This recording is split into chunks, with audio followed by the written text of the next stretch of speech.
আসসালামু আলাইকুম। প্রিয় শিক্ষার্থী বন্ধুরা, তোমরা সবাই কেমন আছো? আলহামদুলিল্লাহ।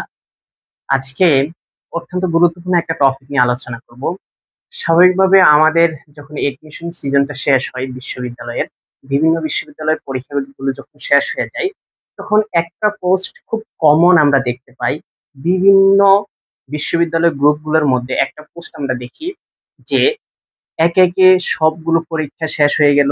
কোথায়ও চান্স হলো না। আজকে লাস্ট পরীক্ষাটা দিয়ে আসলাম। এখানেও চান্স হবে কিনা সেটাও জানি না। এর মধ্যে ২৪ ঘন্টার মধ্যে ২০ ঘন্টা পড়ালেখা করছি। পুরা ৪ মাস বন্ধু-বান্ধব সব জায়গা থেকে বিচ্ছিন্ন হয়ে গেছি। কি ঈদ ছিল, কি কোরবান ছিল সবকিছুকে বাদ দিয়ে নিজের স্বপ্নকে ছোঁয়ার জন্য জীবনপণ চেষ্টা করেছি। কিন্তু সেটা সম্ভব হয়নি। এমন পোস্টগুলো হয়তোবা তুমিও দিতে পারো। তোমরা যারা এডমিশন পরীক্ষা দিবা, তোমারও হয়তোবা এরকম একটা পোস্টের অপেক্ষা তুমি করতেছ। তোমার কাছে শুনতে অবাক মনে হলো, এটাই বাস্তব। কারণ বাংলাদেশে এরকম পোস্ট করে এরকম হাজার হাজার স্টুডেন্ট আছে। কেন করে? কেন তোমাকে এরকম একটা পোস্ট, তুমি এরকম একটা পোস্টের জন্য অপেক্ষা করতেছ?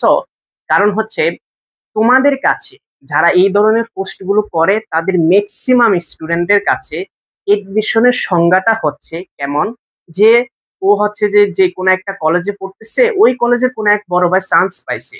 তো ওই বড় ভাই আয়সা ক্লাসে এসে স্যারদের সাথে সাক্ষাৎ করছে, ওই বড় ভাই নিজের পরিচয় দিল, তখন ও স্বপ্ন জাগছে যে ও এডমিশন পরীক্ষা দিবে। এখন ওই এডমিশন পরীক্ষা দেওয়া মানে কি, আমি এসএসসি পরীক্ষা দিব, এরপরে ৩ মাস ৪ মাস ভালো করে ২৪ ঘন্টার মধ্যে ২৫ ঘন্টা আমি পড়ে সবকিছু শেষ করে ফেলবো, আমি চান্স পেয়ে যাব। এটা একটা কারণ। আরেকটা কারণ হচ্ছে তোমার ফ্যামিলির রিলেটিভস কেউ চান্স পাইছে, তোমার মা বাবা এসে তোমাকে একটু বকাঝকা করছে, তুমিও ওখান থেকে সিদ্ধান্ত নিয়ে নিয়েছো যে তুমিও এডমিশন পরীক্ষা দিবে, তুমিও পাবলিকিয়ান হবে। কিন্তু দিন শেষে কথা হচ্ছে, তোমাদের কাছে এডমিশনের যে সংজ্ঞাটা, মাত্র ৩ মাস রাতে দিনে ২৪ ঘন্টা পড়লেই কি চান্স পাওয়া যায়, এটা কি আসলে সত্য কিনা? না, এডমিশনের সংজ্ঞা এটা না।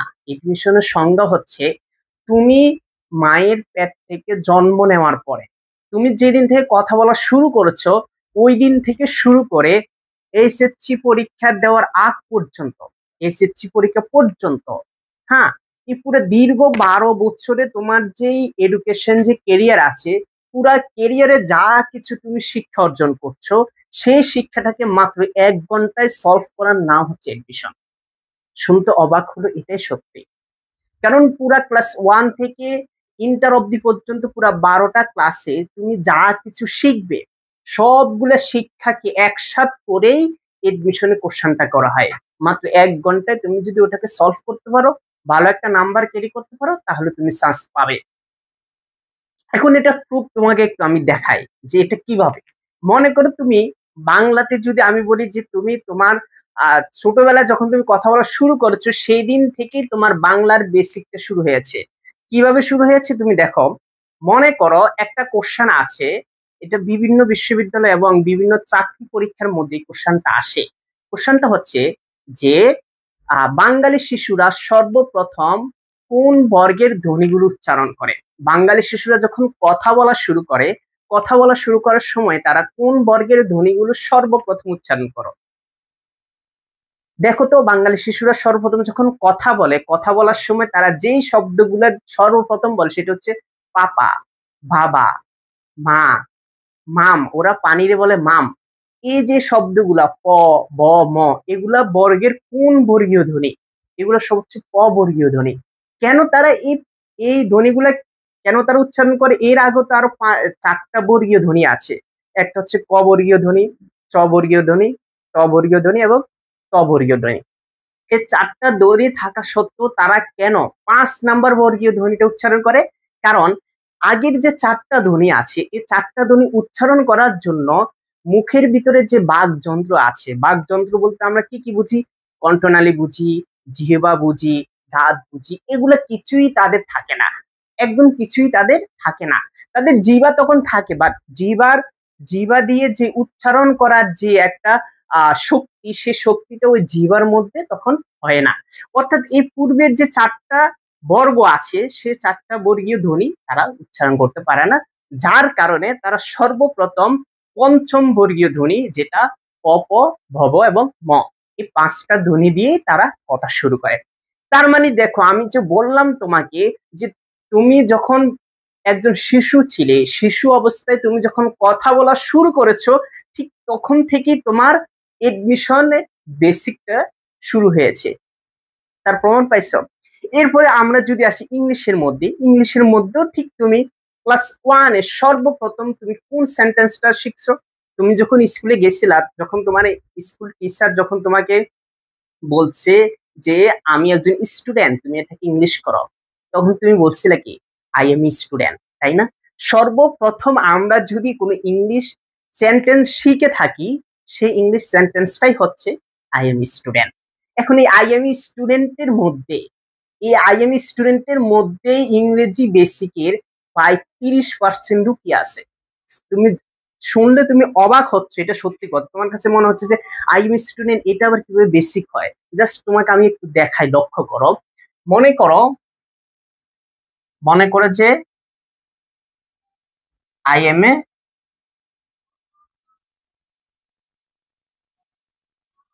স্টুডেন্ট। হ্যাঁ, মনে করো I M a student, I am student. এই সেন্টেন্সটার মধ্যে কি কি বেসিক আছে দেখো। স্বাভাবিকভাবে তোমাকে যদি আমি প্রশ্ন করি, তুমি এই সেন্টেন্সটাকে এক্সপ্লেন করো, তুমি এটাকে এক্সপ্লেন করবা। কিভাবে এক্সপ্লেন করবা?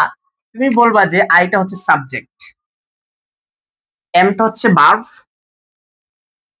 আর এই স্টুডেন্ট হচ্ছে অবজেক্ট, তাই তো? এটা হচ্ছে তোমার একদম বেসিক যে স্ট্রাকচারটা আছে, সেই স্ট্রাকচারটা।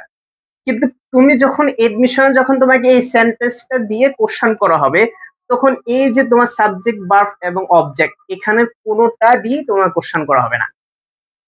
এটার ব্যতিক্রম কিছু দিয়ে তোমাকে কোশ্চেন করবো, অর্থাৎ এটার বেসিক থেকে তোমার কোশ্চেন করবো। তাহলে এটার বেসিকটা হতে পারে কি? সাবজেক্ট, ভার্ব, অবজেক্ট ছাড়াও কি এটার বেসিক আবার কি হতে পারে? এটার বেসিক কি এবারে তাকাও। মনে করো যখন তুমি বলতেছো এই এমটা হচ্ছে ভার্ব, যখন তুমি বলতেছো এমটা হচ্ছে ভার্ব, তখন আমি যদি তোমাকে প্রশ্ন করি এমটা কোন ধরনের ভার্ব, তোমাদের ম্যাক্সিমাম স্টুডেন্ট, এটা তোমরা না, এটা স্বাভাবিকভাবে আমাদের স্টুডেন্টের মধ্যে ম্যাক্সিমাম স্টুডেন্টে, হাতে গোনা কয়েকজন ব্যক্তি, ম্যাক্সিমাম স্টুডেন্টে আমরা এই এমটার আনসার দিবে এটা অক্সিলারি ভার্ব। কেন দিবা? কারণ ক্লাস 1 থেকে ইন্টার অবধি পর্যন্ত তুমি যে টিচারের কাছে ইংলিশটা শিখে আসছিলা, কোচিং করছো, প্রাইভেট করছো, সে তোমাকে সারা জীবন শিখাই আসছে যে am, is, are, was, were হচ্ছে অক্সিলারি ভার্ব, তাই না? তার মানে তুমি এটার আনসার দিবা অক্সিলারি ভার্ব। এটা তোমরা না, তোমাদের বড় ভাই যারা আছে, হচ্ছে যে আমি সেম সেন্টেন্সটা দিয়ে একজন মানে মেডিকেল ক্যান্ডিডেট, মেডিকেলে পরীক্ষা দিবে, ওকে কোশ্চেনটা যখন করছি যে এমটা এখানে কি, সে বলছিল অক্সিলারি ভার্ব। আবার ওকে যখন আমি কোশ্চেন, আর আরেকটা মানে এডমিশন দিবে, পাবলিকে পরীক্ষা দিবে, তাদের মধ্যে একজনকে যখন জিজ্ঞাসা করছি, সেও ঠিক সেম আনসারটা দিচ্ছে, এমটা এখানে অক্সিলারি ভার্ব। আচ্ছা ভাই, এখানে এমটা অক্সিলারি ভার্ব হলোটা কেমনে? এম যদি এখানে অক্সিলারি ভার্ব হয়, অক্সিলারি ভার্ব মানে কি? অক্সিলারি ভার্ব মানে হলো সাহায্যকারী ভার্ব। তো সাহায্যকারী ভার্ব মানে হচ্ছে যে যে অন্য আরেকটা ভার্বকে সাহায্য করার জন্য আসে। তো আমি তো এখানে দেখতেছি সামনে আছে এ, আর পরে সামনে আছে আই, পরে আছে এ। এই এমটা এখানে কোন ভার্বটাকে সাহায্য করার জন্য আসছে বলো? এই এমটাকে যদি যখন তুমি অক্সিলারি ভার্ব বলতেছ, এটা কোন ভার্বটাকে সাহায্য করার জন্য আসতেছে? কোনো ভার্বকে সাহায্য করার আশা নাই, বরং এ এমটা নিজে একাই 100, এই একটা পরিপূর্ণ ভার্ব হিসেবে এখানে ব্যবহার হয়েছে। এখন তোমার প্রশ্ন হচ্ছে, পরিপূর্ণ ভার্ব হিসেবে সেন্টেন্সে ব্যবহার হয় এরকম স্ট্রাকচার তো আমরা শিখি নেই। কারণ আমরা শিখছি, আমাদের টিচার আমাদেরকে শিখিয়েছে যে প্রেজেন্ট ইনডিফিনিট টেন্সের স্ট্রাকচার একটা, সাবজেক্ট প্লাস বি1 প্লাস অবজেক্ট, তাই না? সাবজেক্ট প্লাস বি1 প্লাস অবজেক্ট, এটা শিখাইছে আমাদেরকে প্রেজেন্ট ইনডিফিনিট টেন্সের স্ট্রাকচার, তাই না? কিন্তু তোমার টিচার তোমাকে শিখাই নাই যে প্রেজেন্ট ইনডিফিনিট টেন্সের আরেকটা স্ট্রাকচার আছে, সেটা হচ্ছে subject plus am, is, are plus object. Subject plus am, is, are plus object, আরেকটা স্ট্রাকচার আছে, তোমাকে এটা কখনো শিখাই নেই। আর এটাই হচ্ছে বেসিক। তুমি যা শিখো নাই, তোমাকে যা শেখানো হয়নি সেটাই হচ্ছে বেসিক। কারণ তোমাদের এসএসসি মানে তোমাদের ক্লাস 1 থেকে এসএসসি পর্যন্ত যে গ্রামারটা শেখানো হয়, সেখানে তোমার এডমিশনের যে বেসিকটা আছে সেই বেসিকটা তোমাদের সেখানে শেখানো হয় না। সেটা হচ্ছে একাডেমিক গ্রামার। সেটাকে ডিপেন্ড করে তুমি যদি মনে করো তুমি এডমিশনে খুব ভালো একটা আনসার করতে পারবা, তাহলে এটা ইম্পসিবল একটা জিনিস। তুমি দেখো না, বাংলাদেশে প্রতি বছর এডমিশন পরীক্ষায় সবচেয়ে বেশি ফেল করে যে সাবজেক্টটাতে, সেটা হচ্ছে ইংরেজি। কেন? অথচ ক্লাস ওয়ান থেকে ইন্টার অব্দি পর্যন্ত সর্বপ্রথম যে সাবজেক্টটাকে প্রায়োরিটি দেওয়া হয় সেই সাবজেক্টটা হচ্ছে ইংরেজি। অথচ এখানে সবচেয়ে বেশি ফেল করে। কারণটা হচ্ছে ক্লাস 1 থেকে ইন্টার অব্দি পর্যন্ত তোমরা যে একাডেমিক ইংলিশটা শিখে আসতেছো, সেটা কখনোই এডমিশনের ইংলিশ না। দুইটা রাতে এবং দিনের পার্থক্য। কারণ এই যে তোমাকে আমি প্রমাণ দেখালাম যে তুমি একাডেমিক ইংলিশে শিখছো যে প্রেজেন্ট ইনডিফিনিট টেন্সের স্ট্রাকচার হচ্ছে সাবজেক্ট প্লাস বি1 প্লাস অবজেক্ট, বাট আমি এডমিশন ইংলিশে শেখাচ্ছি যে প্রেজেন্ট ইনডিফিনিট টেন্সের স্ট্রাকচার হচ্ছে subject plus am is are plus object. কথা বুঝতে পারছো? এখন যদি আমি বলি তার মানে কি এটা এমটা কি এখানে অক্সিলারি ভার্ব? না, এমটা হচ্ছে এখানে মেইন ভার্ব। এমটা হচ্ছে এখানে মেইন ভার্ব। এটা তো হলো। তাহলে শুধুমাত্র এখানে এমটা এখানে শুধু মেইন ভার্ব? এমটা এখানে শুধু মেইন ভার্ব না, এমটা এখানে লিঙ্কিং ভার্ব।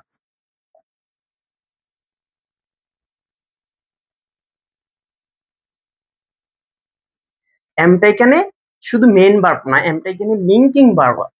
এখন তুমি আকাশ থেকে পাতালে পড়ছো যে একাডেমিক ইংলিশে তো কখনো লিঙ্কিং ভার্ব বলতে কোনো নামই শুনি নাই, তাই না? এখানে শুধু এমটা লিঙ্কিং ভার্ব না, এমটা এখানে ট্রানজিটিভ ভার্ব।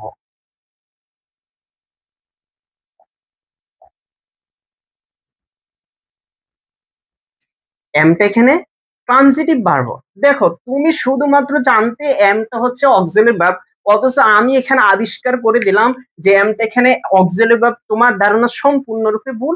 এখানে এমটা মেন ভার্ব, এখানে এমটা লিঙ্কিং ভার্ব, এখানে এমটা ট্রানজিটিভ ভার্ব। এই যে তিনটা আবিষ্কার করলাম না, এটাই হচ্ছে ইংলিশের বেসিক। এটাকে বলা হয় বেসিক। আর তুমি যেটা অক্সিলারি ভার্ব জানতে, সেটা হচ্ছে যে একাডেমিক ইংলিশ, অর্থাৎ সেটা দিয়ে। আর এডমিশনের ইংলিশে কত রাতে দিনে ডিফারেন্ট, এবার তুমি একটু চিন্তা করো। এখন আসো পরের টার্ম নিয়ে একটু কথা বলি। এই স্টুডেন্ট, তুমি বলছো কি এটা অবজেক্ট। তোমার একাডেমিক ইংলিশে এটা অবজেক্ট, ঠিক আছে, ঠিক আছে, বাট এডমিশন ইংলিশে এটা অবজেক্ট না। এডমিশন ইংলিশে এটা হচ্ছে কমপ্লিমেন্ট। শুনছিলা কখনো এরকম নাম শুনছিলা? এডমিশন ইংলিশে এটা কি? কমপ্লিমেন্ট। এটা কি? কমপ্লিমেন্ট।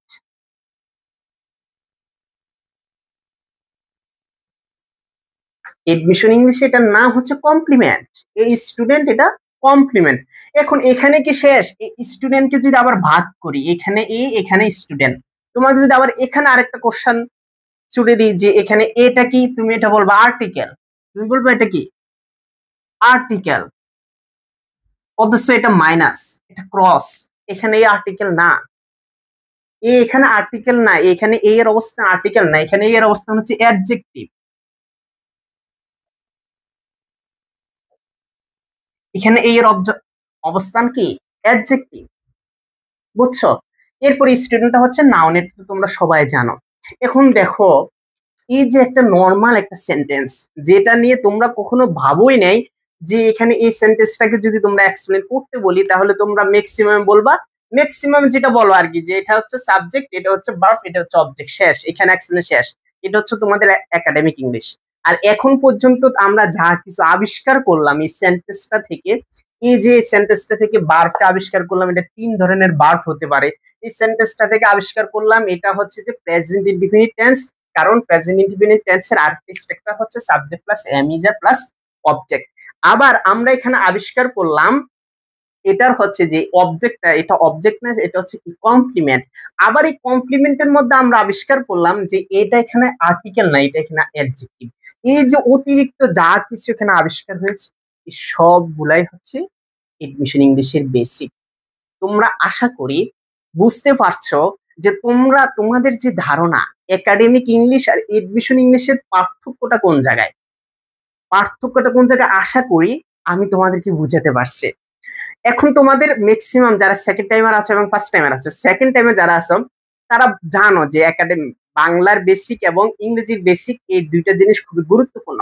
বাট তোমাদেরকে কখনো কি কেউ জানাইছে যে জিকেরও বেসিক হয়? জিকেরও বেসিক হয়, সেটা আরো বেশি ইন্টারেস্টিং জিকের সাধারণ জ্ঞানের বেসিক হয়।